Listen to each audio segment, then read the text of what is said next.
All right, we're back with the Voidlight Sci-Fi podcast, episode 2. This one is going to be about iconic monsters. I'm Anthony, I'm Kostas. and we're just gonna kind of lead you through the mysterious, grotesque, and exotic Yes, true forms we indeed. encounter. So, where do you think would be a good place to start with all these creepy, monstrosities? So, to be honest, when you're talking about space horror and monsters, the first thing I think, and most of the people think, it's Alien. That's Yes. the first one. That's the most archetypical monster ever, I think. Yeah. So, what's your thoughts on that? On that one? Well, I think one of the big. I'll talk about what made the xenomorph in general. What made that so scary? And it's hard to talk about the xenomorph as it applies to the Alien franchise without. Maybe we don't need to delve into all the different types, but it's Yeah. basic like life cycle. And so I would say for me in my mind, distinctly the xenomorph and the facehugger are like two different creatures, but it's the fact that it's able to evolve. And I think what the creepiest thing about the xenomorph, which really like lays it in a lot of people's mind, is that it's kind of a perversion of nature. You know what I mean? Yeah. Yeah. Also, Ridley Scott used to say that it's something like a weapon for mass distraction, something like that.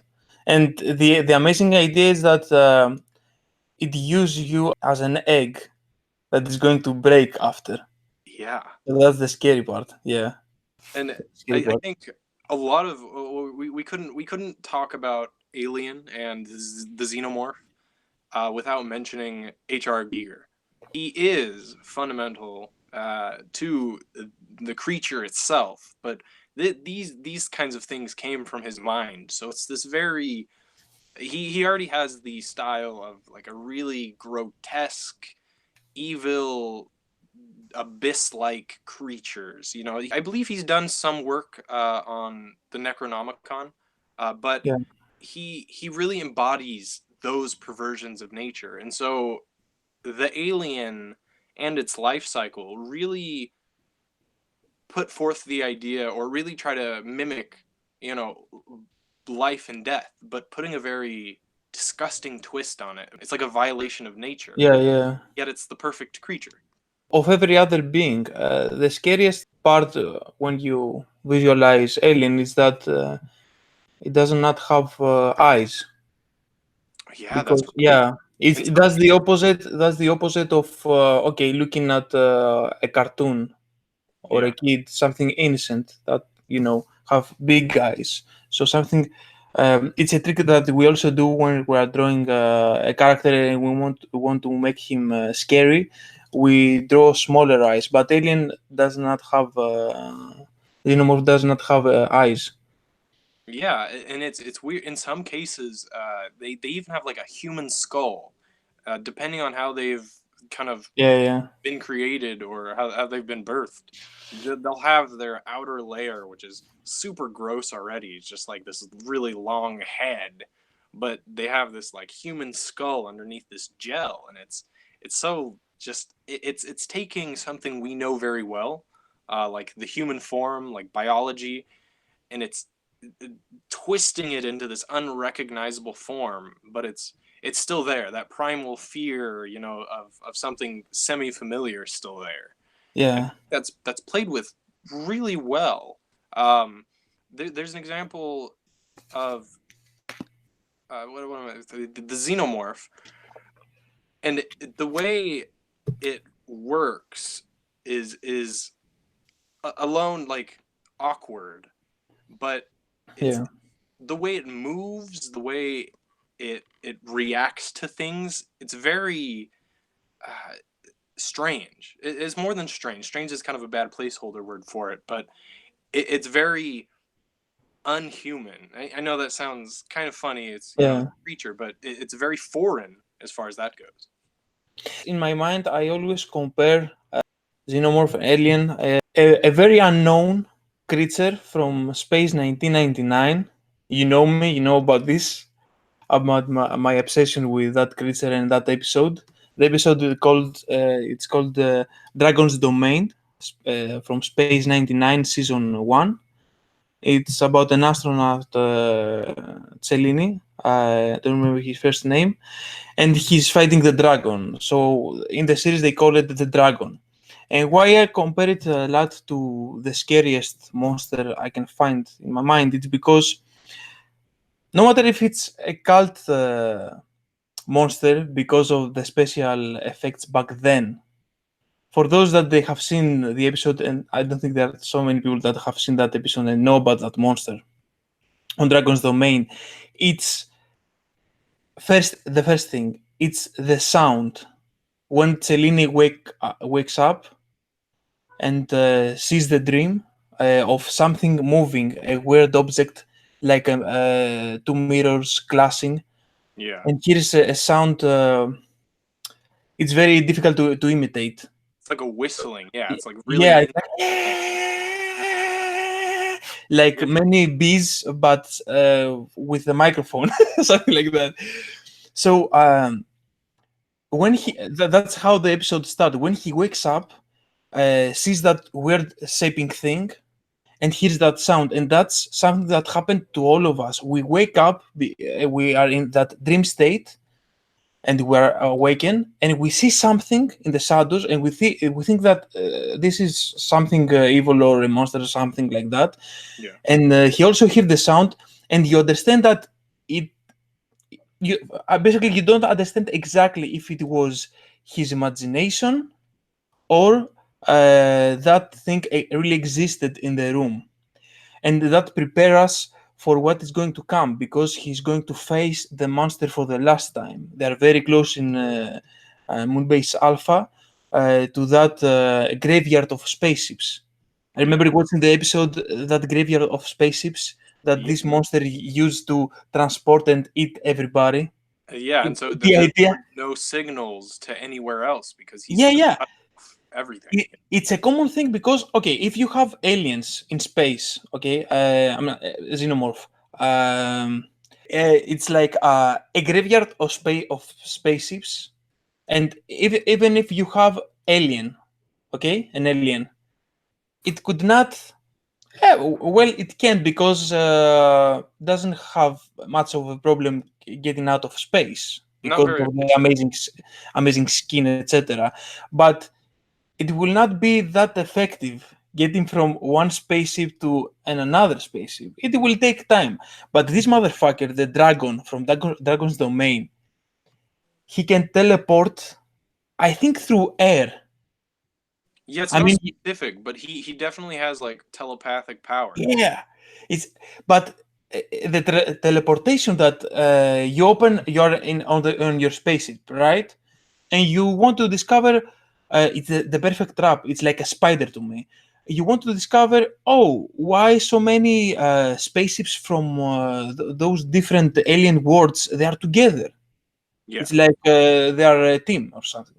They're having a discussion, and you open the gate, and then you see the small mirroring thing and the In a sound. way, it's kind of like the angelfish, how they're luring their prey. Yeah, Uh, yeah, yeah, yeah, yeah. That's right. So then you close the door. Oh, that was a weird wind. Okay. So then you have a badass monster, very cult but badass monster. It has only one eye, and the eye it's a light. It's like a small sun, something like that.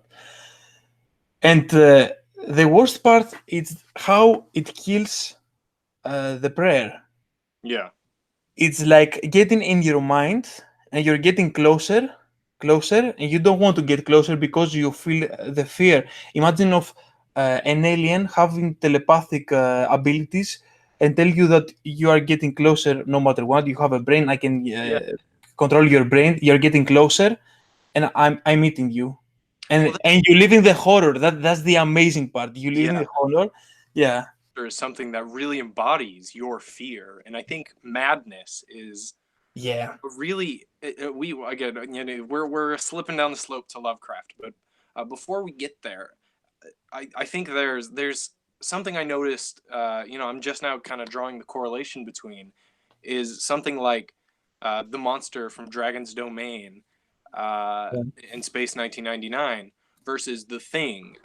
They both, upon their approach, they have an effect on the people around them, and that's not just like I'm scared, I'm gonna go hide in a corner. Oftentimes, the people what was it, Marco Cellini or something like that. He was getting very paranoid. He was trying to fight the sound, Yeah. the image he was seeing, even though he wasn't near the monster. And in the Thing, the 1982 with Kurt Russell, he and his companions are all pretty much going mad. They're Yeah.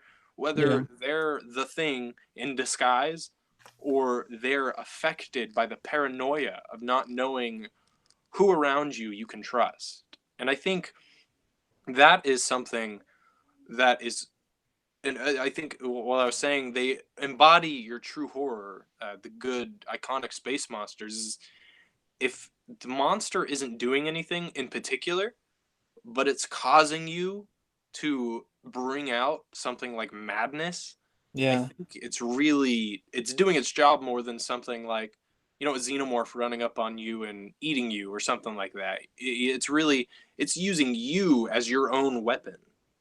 Yeah, it's also funny if okay, if you have a monster that is getting closer and it's you like that, and you don't feel fear. That's something for a comedy. Yeah. Yeah, somebody is drinking coffee. Have a nice day, and the monster eat him. That's a funny thing.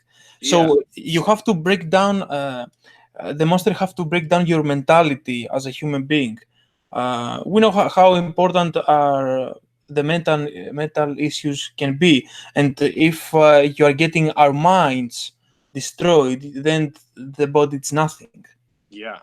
I think that's where Lovecraft really, H.P. Lovecraft, Yeah, who's famous for things like The Call of Cthulhu, for short stories like Cold Air.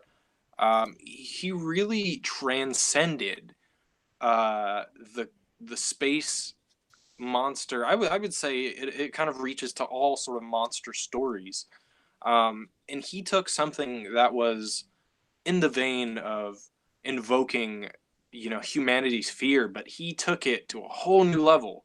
He took it to deep cosmos, like indifferent creatures, the old ones who existed epochs before humanity and will yeah, epochs after. Someone like Cthulhu, who is supposedly sleeping under the ocean on Earth, and when he comes, so does the rapture, and so does chaotic freedom of all living things. And he really embodies something like chaos. Or all the old ones embody chaos in their own right. You have Yog Sothoth, which is often referred to as the key in the gate. So he has all the knowledge that could ever be acquired in the universe. But upon finding him, you learn all of his knowledge. And for humans, that is beyond comprehension. So it drives these figures who encounter this particular old one, it drives them insane, it drives them mad. And uh, there's something about confronting knowledge you're not ready to, or you can't even comprehend, on something like a completely cosmic scale, which in the grand scheme of things, humans are so tiny. We're particles, compared to these great beings. yeah. So, what do you think is the right ingredients to first having a very scary monster, and also to have a monster like God? Okay. I would say baseline, it's how it's presented. Um, Yeah, we can get kind of into practical effects versus CGI in a bit, but I mean, how is it presented in the context of the world? So, for example, uh, touching on something like Alien, we discover these by accident. We discover, essentially the Yeah. bane of human race and our own death. The perfect grotesque creature merely by accident.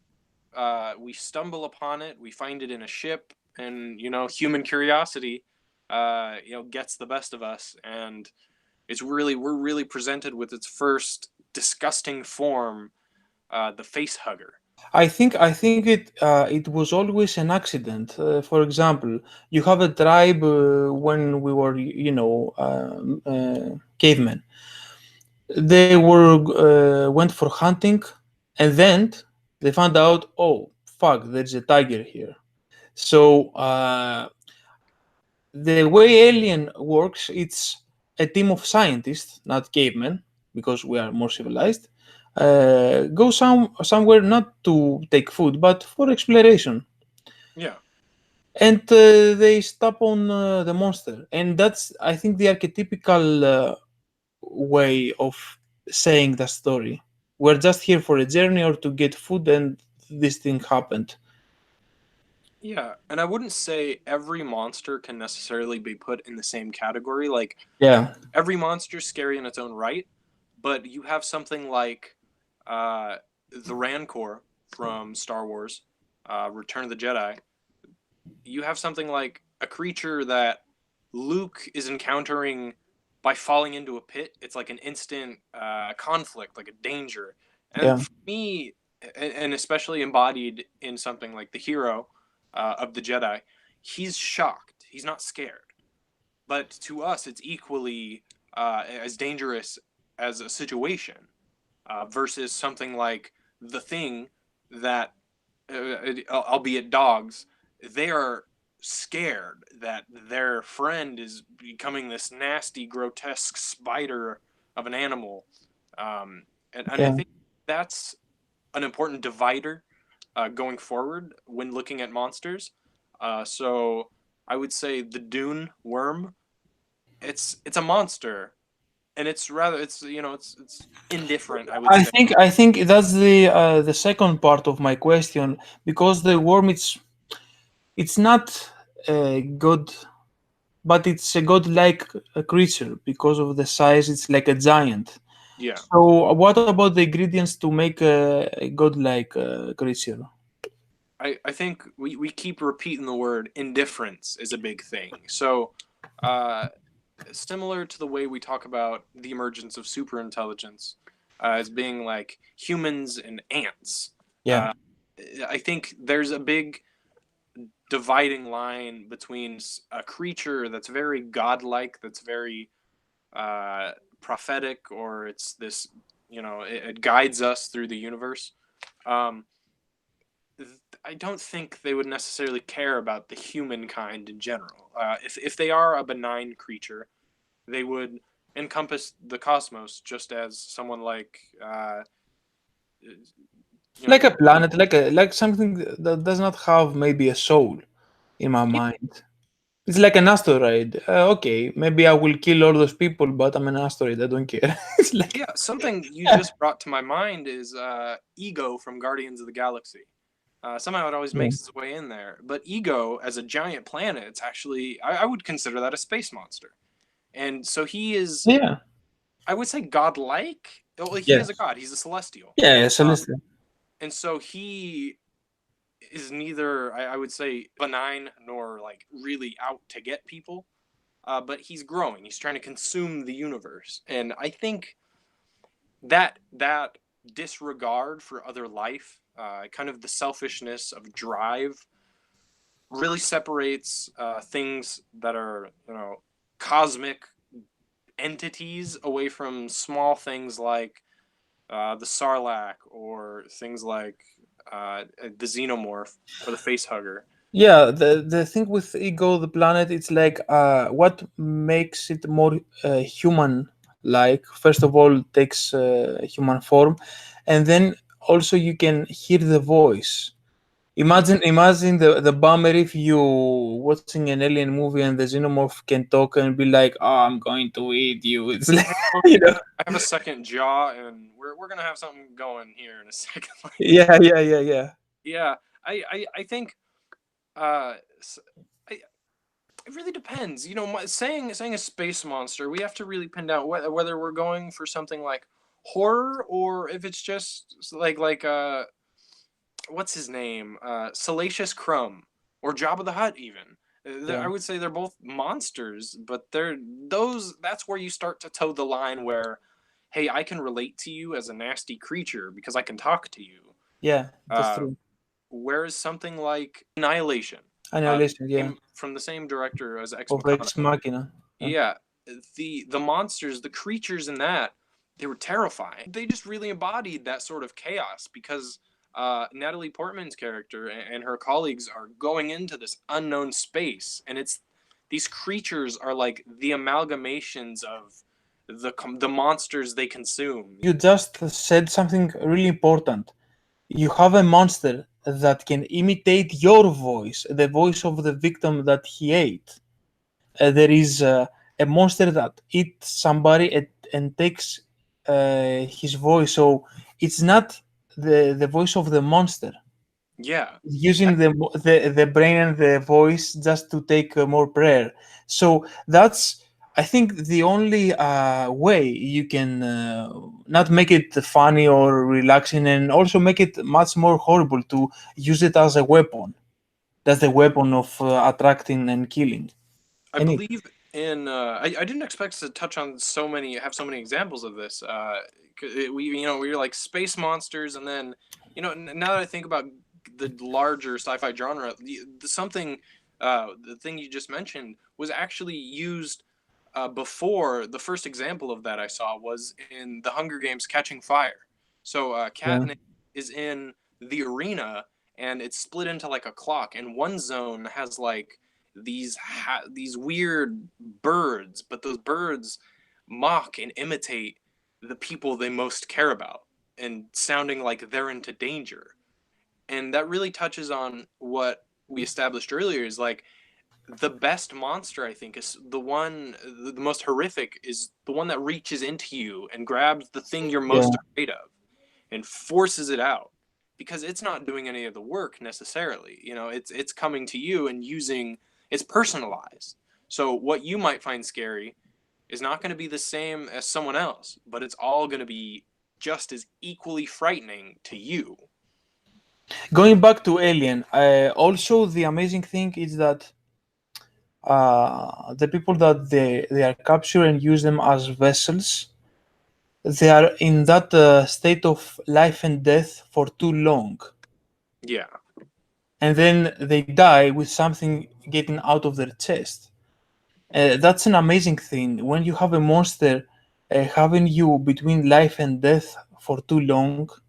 The worst situation you can be on, it's being in that situation, Yeah. suffering, and in the point that maybe your brain is being altered. For example, pain you can have in your body, fear you can have. It's you don't see it. It's like, even you can compare it to the worst war. Yeah. Maybe it's worse than that. So that's also something that make those monsters very, very, very scary. Yeah, that's a good point. And another thing too, one of our favorite words here is antithesis. And Yeah, that's one I think is really important. A good example of this is Forbidden Planet from the 1950s. yeah, Um, the monster from the id. Now that isn't necessarily it's just as frightening, but it's not taking the madness, it's not taking the things that you fear the most. It's actually a catalyst for our own psychology. And so that is a really creative way to transcend kind of the monster, the stereotypical, it's scary because it's gross, or it's scary because it's, perverted yeah. look at the world. This is the Freudian id, which is basically like the command part of your personality that wants everything now. And it's this big amalgamation of like temptations and desires and angers and fear, and it's this ball of human emotion that's basically raining down back on the humans. Yeah, what do you think about Pacific Rim, the monsters from Pacific Rim? Also, I think that uh, most of the monsters they were created by Guy Davis, an amazing comic book artist. He was on DPRD, so he got an amazing experience of on drawing monster for Michael Mignola, Hellboy universe, and Yeah, many other comic books.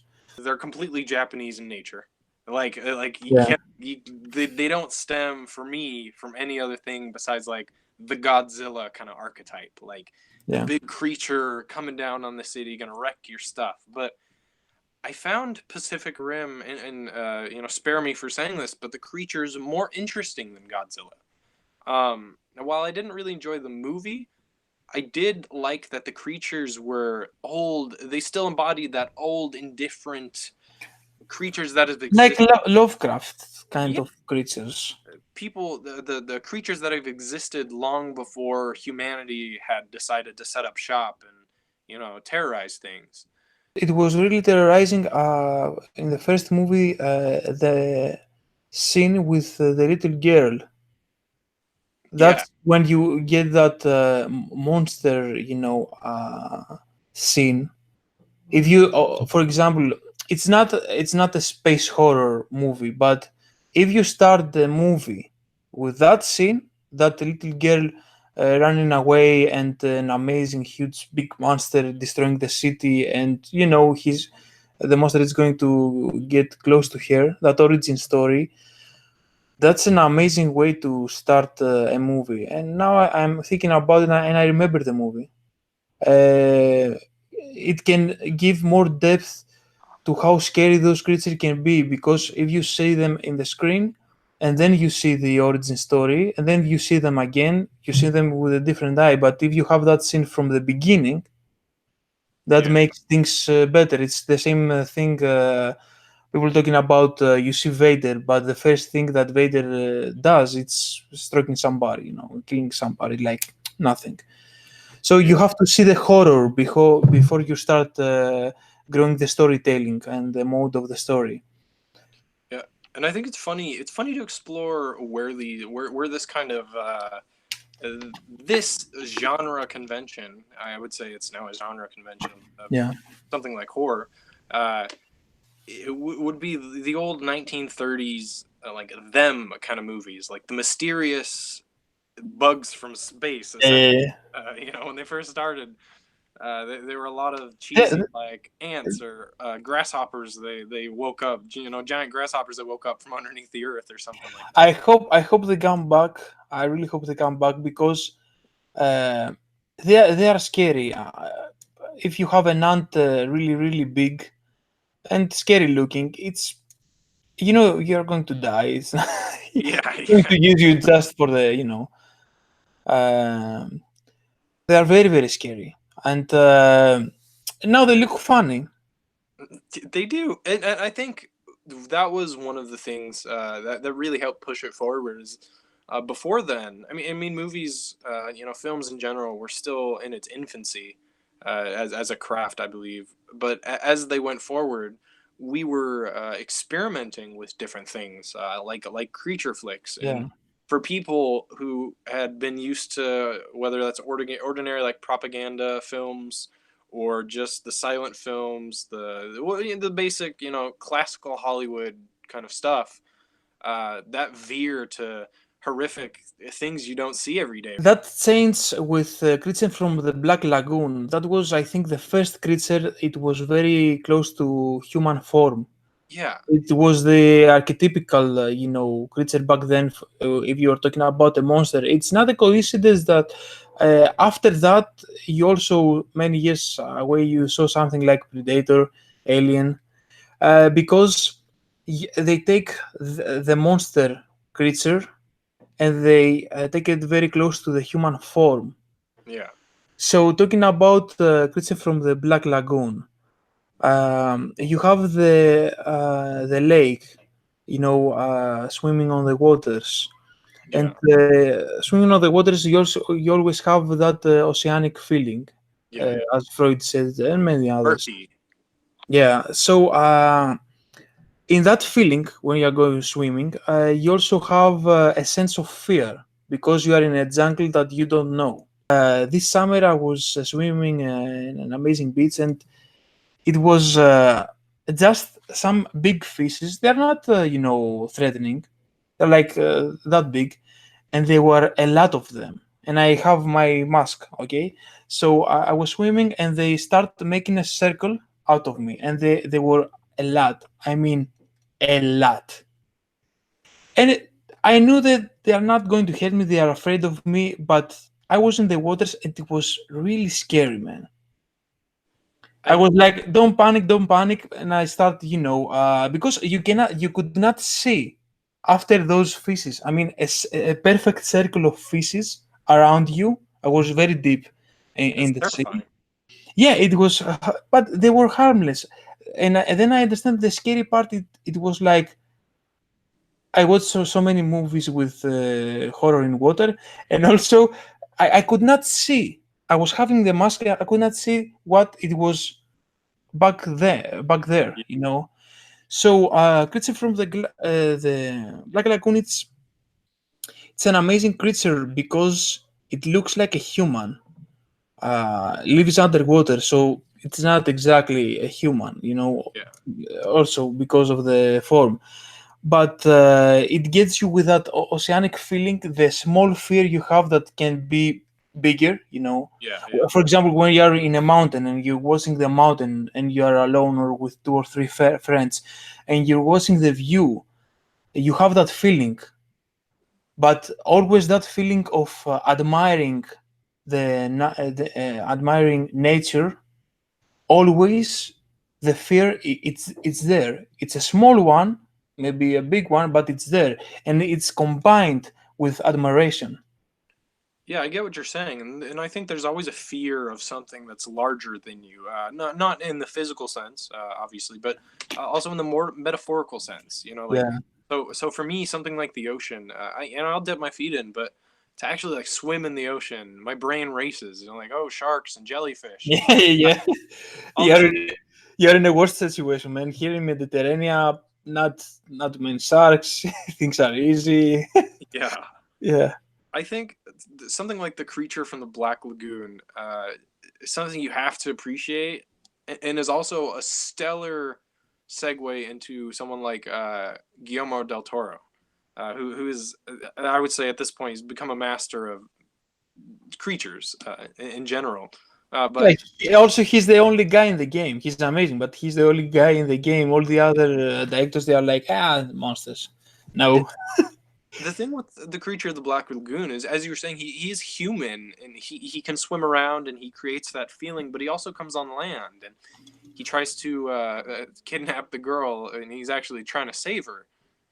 But that sense of a likeness to the human soul, the sense of empathy that something like that kind of creature could share, is something that uh, Guillermo del Toro likes to really touch on. Is like these things can be horrific and scary, uh, but they can also embody some of the best qualities of us.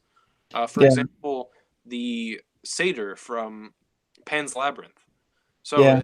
it's a creepy, it's a creepy, just just scary kind of otherworldly vibe with this guy. Obviously, a big fantasy inspiration, but at the beginning, he's there to help and really kind of help Pan understand this sort of like life she's, this world, kind of like Alice in Wonderland, she's getting into. Yeah. That's an amazing movie, really. I also I think about we're talking about monsters like ants and insects. The last insect monster we saw, and it was amazing. I think it came out from Lord of the Rings, from Peter Jackson, the spider. Oh, Shelob. Yeah, that was the last one.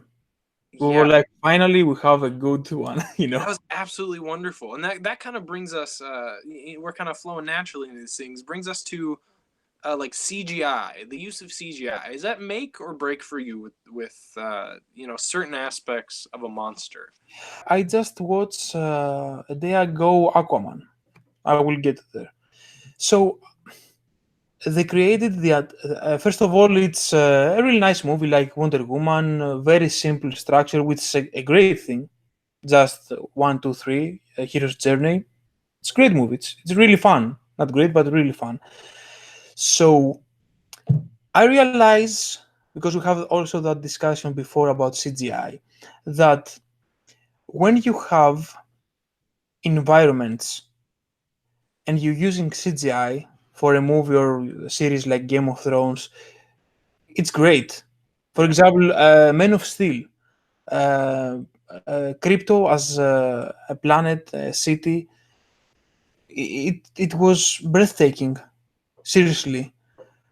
But when you go to things like having a character very close to the protagonist yeah, or being the protagonist, being a CGI, that's kind of weird.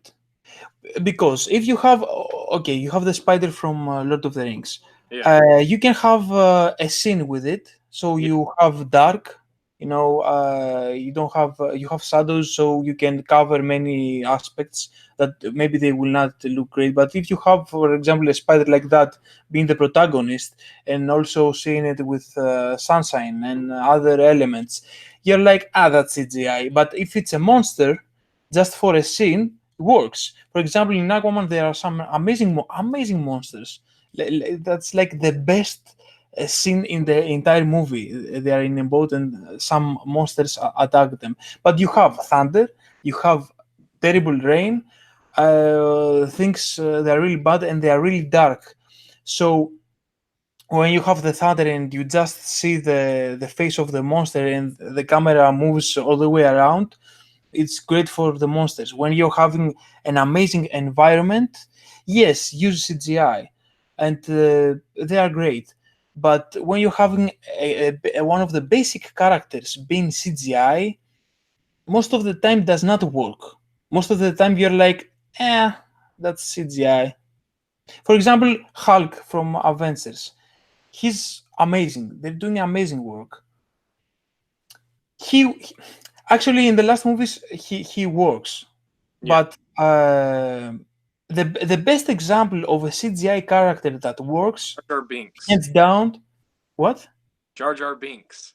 No, Thanos. Thanos works, man. Thanos works because they record the face of the actor and they use it a lot. You see it, you're like, it's kind of a CGI, but you see the his human looking face, and you're like, makes sense. I think. Yeah, I get you. I mentioned Jar Jar Binks because, Yeah, that was a joke. he, for me, that has to be my go-to example for exactly what you're saying is having a sort of creature. He's not quite a monster, but Yeah, yeah, in his own right, I think. Um, you have a creature that is mingling.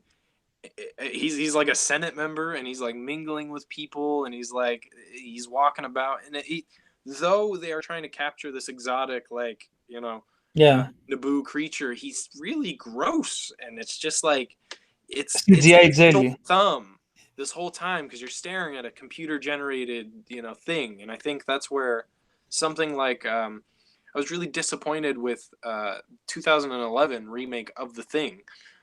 So they tried to use something like practical effects, like the first one, but they overlaid it with CGI. I did not see that one. It Is it doesn't good? make any It's sense. bad. Personally, Uh, it doesn't have the same cringe factor. Like it doesn't. When I look at something like The Thing, it's gross. Like it has the same quality as the scene from 1979 Alien where they're dissecting the face hugger.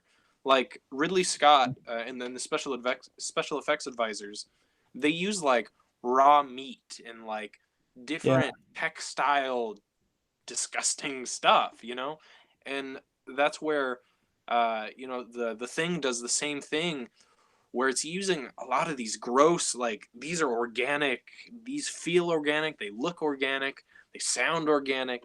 It's disgusting, and it's more relatable to us as humans versus something like uh, uh, there's there's a few examples I think in the Fifth Element, but mostly, so it's Yeah. just creatures. Okay, on the other night on the Sci-Fi channel, there was a movie about the Greek Orpheus, the how he goes into hell and he comes back. It was a play on that, but they had a point where it was like Hades and his hellhounds, and everything in that movie was all right up until the point where they had the hellhounds come out, and it was just like, boom, this is a video game, or like, oh man, it took Get me your out. joystick and play.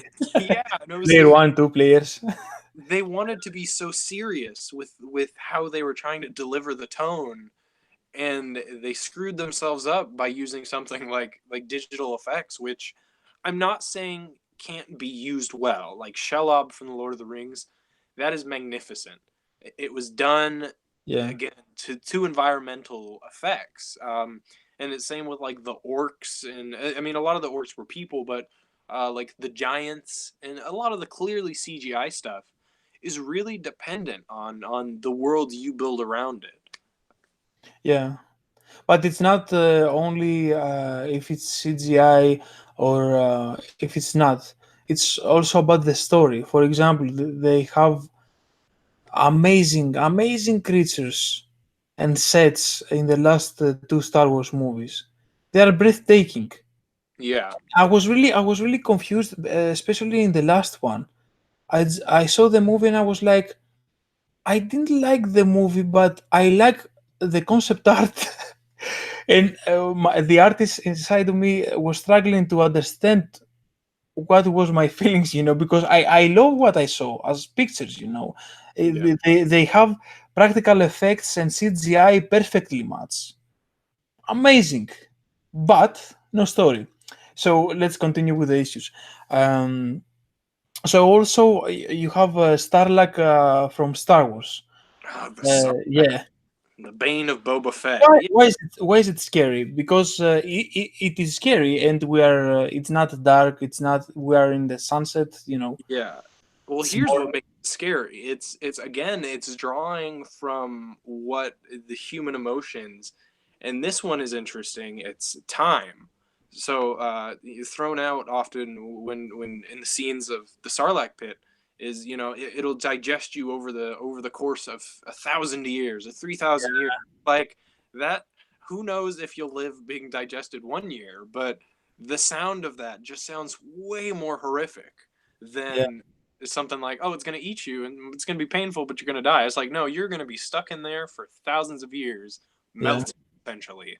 Like, The fact that it's a hole that you don't know where it's going, where you're going to end. It's very scary thing. Also, you just see a mouth with those teeth. That's also scary. yeah, I I think that's a good one to touch on is what exactly is making the creature scary. So we've talked about that it's bringing out, the raw emotions in humans, but what device, the thing that makes it scary isn't always the same thing, and it's not always related to the idea of the monster. So for example, for me, the alien, the xenomorph was frightening because I never saw it. It was Yeah, always yeah, in the shadows. It was always lurking somewhere beyond human perception right before it strikes, and so that's kind of like the embodiment of shock. But for something like uh, the Sarlacc pit, you have a totally different set of things that are triggering you. Like, first of all, it's super gross. It's like a bunch of worms stuck together with like an octopus beak, and there's a lot. There's a lot when it comes to like visuals that is really like, hey, stay away from me. That's pretty gross. Um, yeah.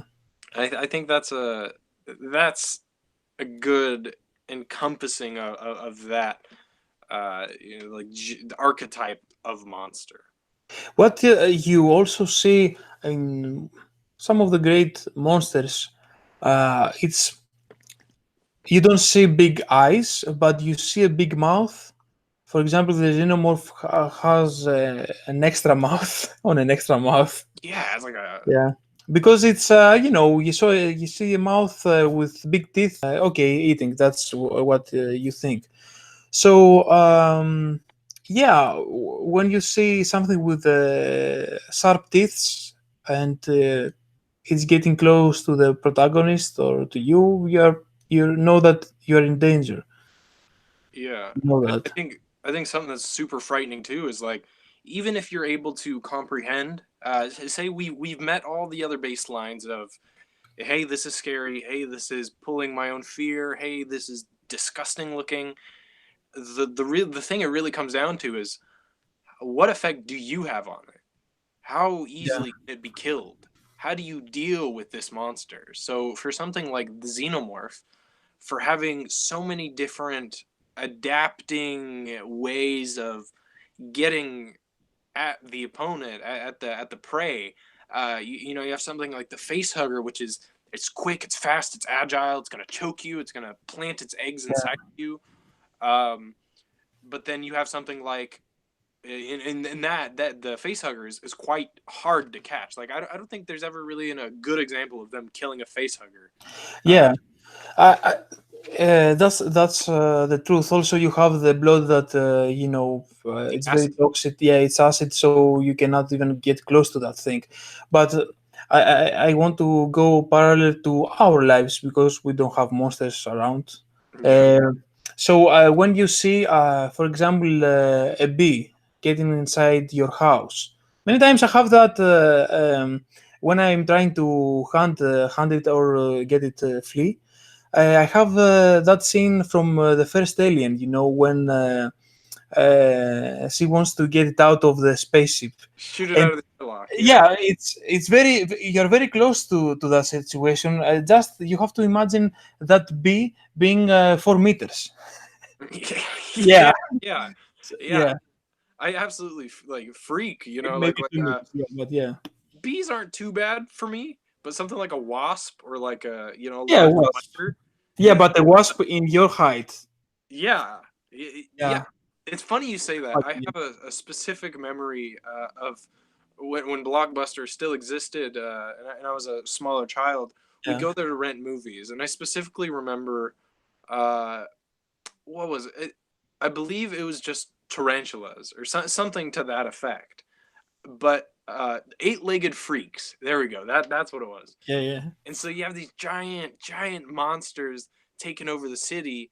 But they're not just monsters. They're the spiders. Those are the real things you're afraid of. They're just Yeah. massive. They're huge. You're gonna die. I want us to close with this thing. It's an epiphany because we're talking about monsters and science fiction. Akira.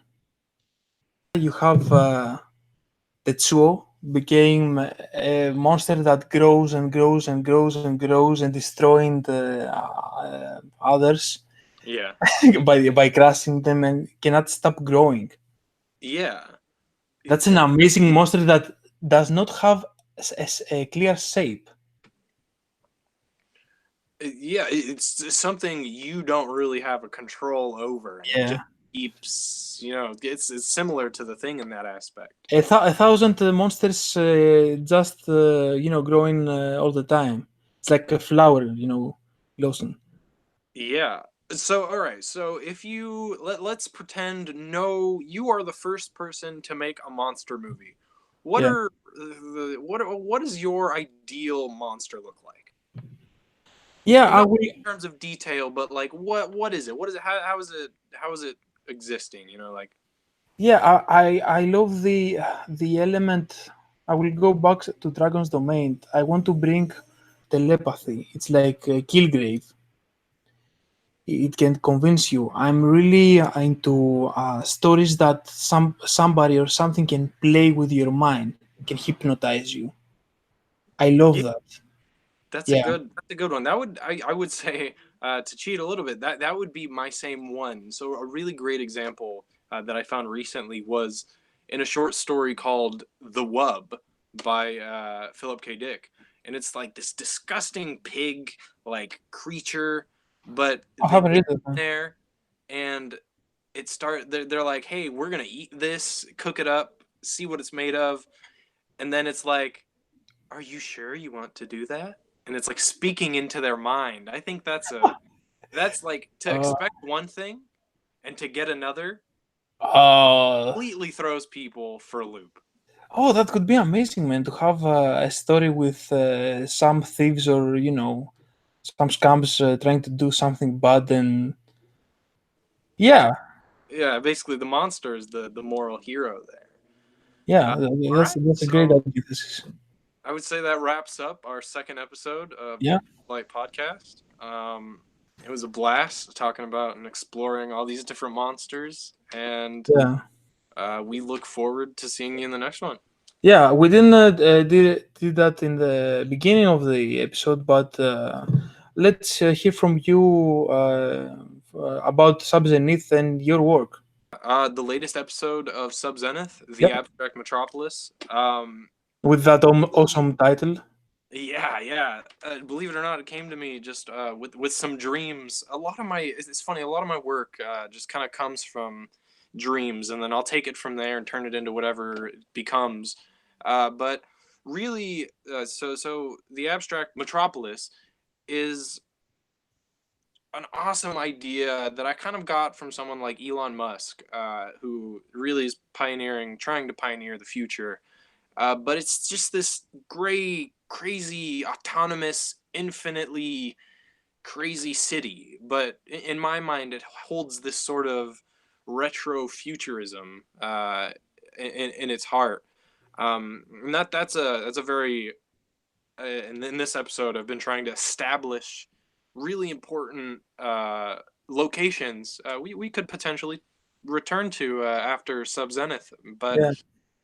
Sub Zenith for me really is doing a great job right now for encompassing a lot of the ideas I have about where our future is going. So it's a science fantasy dystopian about a determinist who basically thinks, life is life. Life is gonna, it's really gonna get me, and I'm just gonna do whatever.